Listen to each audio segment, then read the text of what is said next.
Assalamualaikum warahmatullahi wabarakatuh. Selamat pagi anak-anakku. Selamat berjumpa lagi dengan Ibu dalam pembelajaran IPA Terpadu kelas 8. Bahasan kali ini tentang sistem gerak pada hewan. Sebelum kalian mengikuti pembelajaran, jangan lupa isi dulu presensi kehadirannya. Sistem gerak pada hewan oleh Nia Ardianingsi SPD. Kenapa hewan bergerak? Hewan bergerak karena ada rangsangan terhadap sebagian atau seluruh bagian tubuhnya. Beberapa rangsangan yang menyebabkan hewan bergerak adalah A. Perlindungan diri dari musuh, B. Mencari makan, C. Migrasi.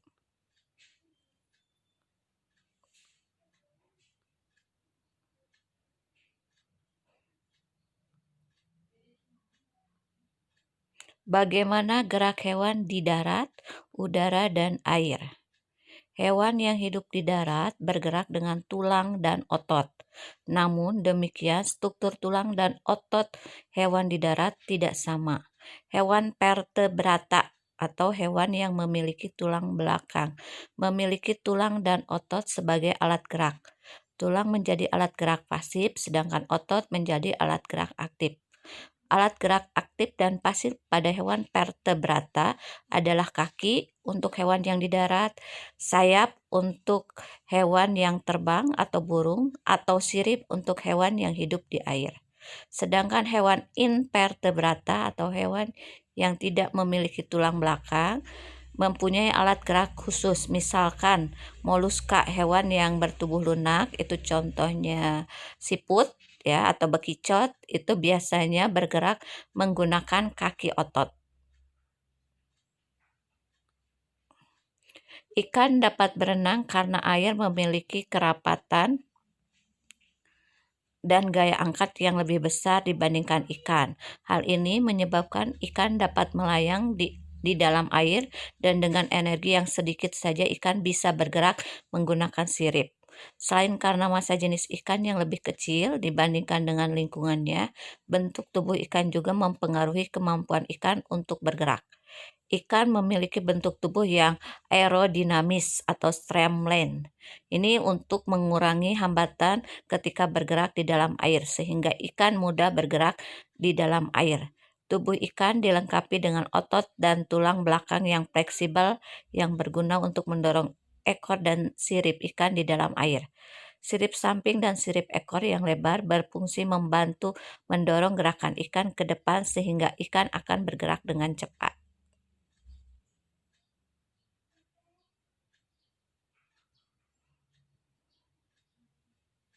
Ini adalah gambar hewan-hewan yang bergerak di dalam air.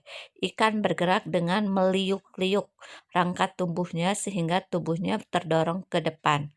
Sirip berfungsi sebagai kemudi dan alat penjaga keseimbangan. Namun kuda laut hippocamus bergerak dengan dorongan sirip punggung yang berfungsi sebagai baling-baling kapal. Pada ikan buntal, siripnya berfungsi sebagai pendorong gerakan maju. Ini gerakan ekor ikan yang berfungsi untuk mendorong ke depan. Ini gambarnya, lihat arah panahnya. Gerakan hewan di udara. Ini contohnya burung ya. Burung mempunyai sejumlah ciri-ciri khusus yang berhubungan dengan kemampuan terbang. Ciri itu sebagai berikut. 1. Sebagian ruas tulang belakang mempunyai satu membentuk titik tumpu yang kuat sewaktu sayap dikepakkan. Ini kuat ya bagian tulang belakangnya. Tulang yang besar biasanya berongga, ada rongga-rongganya, bisa dilihat di gambar di samping. Ini digunakan untuk mengurangi bobot dari badannya. Berat rangka burung hanya 4% dari seluruh berat badannya. Pada tulang dada yang berlunas dalam melekat otot-otot terbang yang kukuh untuk menggerakkan sayap. Lihat ini otot-ototnya sangat kukuh ya atau kuat. Selain bergerak dengan cara terbang, ada beberapa jenis burung yang dapat berenang dengan kakinya. Burung yang dapat berenang umumnya memiliki selaput pada kakinya. Jadi kalau burung yang berenang itu ada selaput pada kakinya. Ini soal-soal tentang sistem gerak nanti diisi di Google Classroom. Ibu sisipkan pertanyaannya nanti di sana. Satu, perhatikan pertanyaan-pertanyaan di bawah ini. Satu, sebagian ikan memiliki bentuk torpedo. Dua, sirip diperlukan untuk melakukan berbagai manuver di dalam air. Tiga, ekor dan sirip ikan berfungsi untuk menahan laju air. Empat, berbentuk streamline, tubuh ikan berfungsi untuk mengurangi hambatan di dalam air. Berdasarkan pernyataan di atas, yang mendukung ikan untuk melakukan berbagai gerakan di dalam air adalah pertanyaan nomor berapa. Jadi dipilih yang mendukung gerakan ikan di dalam air nomor berapa saja. Dua, nyamuk adalah salah satu hewan unik karena mampu berjalan di dalam air, di atas air. Prinsip yang dimanfaatkan oleh nyamuk tersebut adalah apa prinsipnya? Tiga, jelaskan perbedaan prinsip gerak yang dilakukan oleh burung, ikan, dan kuda berdasarkan bentuk tubuhnya.